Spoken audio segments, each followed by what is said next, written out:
সম্মানিত মৎস্য খামারি ভাই বন্ধুরা, আসসালামু আলাইকুম। যে যেখান থেকে আমাদের ইউটিউব চ্যানেলটি দেখছেন সকলকে আন্তরিক শুভেচ্ছা এবং অভিনন্দন জানিয়ে আজকের মূল ভিডিওটি শুরু করা হচ্ছে। আজকের যে ভিডিওটি হলো দেখতে পাচ্ছেন, এগুলো হলো চিতল মাছের পোনা। 7 থেকে 8 ইঞ্চি সাইজের চিতল মাছের পোনা। চিতল মাছ কীভাবে চাষে 8 থেকে 1 বছরে মোটামুটি 2.5 থেকে 3 কেজি প্লাস ওজনা নিয়ে বিক্রি করতে পারেন, বা চিতল মাছ চাষের সুবিধা আপনাদের যে কোনো চাষ পদ্ধতি আলোচনা করব। অবশ্যই ভিডিওটা না টেনে ফুল দেখার চেষ্টা করবেন।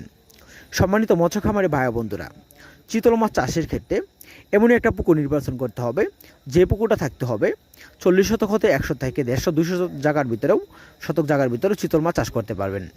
চিতল মাছ চাষের ক্ষেত্রে পানির গভীরতা 6 থেকে 8 থেকে 10-12 ফিট হলেও মাছগুলো চাষ করতে পারেন। তো চিতল মাছের যত গভীরতা জায়গা হবে, অর্থাৎ যত বড় জায়গা হবে, চিতল মাছ চাষের ততটুকু সুবিধা রয়েছে। মূলত চিতল মাছ চাষের একটি কারণ হলো যে পুকুরে চিতল মাছের খাবার যোগান দিতে হবে আপনাদের।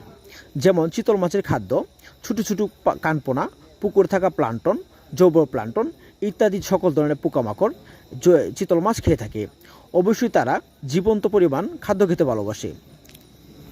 বিশেষ করে চিতল মাছ 8 থেকে 1 বছর লালন পালন করতে হলে 3 কেজি থেকে 2.5 কেজি প্লাস ওজন মানিয়ে বিক্রি করা যায় চিতল মাছের পোনা।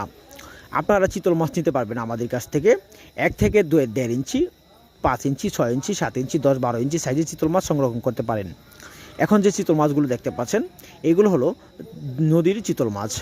নদীর চিতল মাছ অথবা চাষের চিতল মাছ, আপনারা যে কোনো মাছের ঋণপোনা আপনারা আমাদের কাছ থেকে সংগ্রহ করতে পারেন। আমাদের এখান থেকে বাংলাদেশের বিভিন্ন স্থানে সকল ধরনের মাছের ঋণপোনা হোম ডেলিভারির মাধ্যমে বিক্রয় করা হয়। এমনকি মাছ চাষের সকল ধরনের তথ্য পরামর্শ আপনারা আমাদের কাছ থেকে জেনে নিতে পারেন। তো দেখা হবে অন্য একটি ভিডিওতে। সে পর্যন্ত ভালো থাকবেন। খোদা হাফেজ। আসসালামু আলাইকুম। পরে ভিডিও দেখার জন্য আমাদের সাথে থাকবেন। ধন্যবাদ।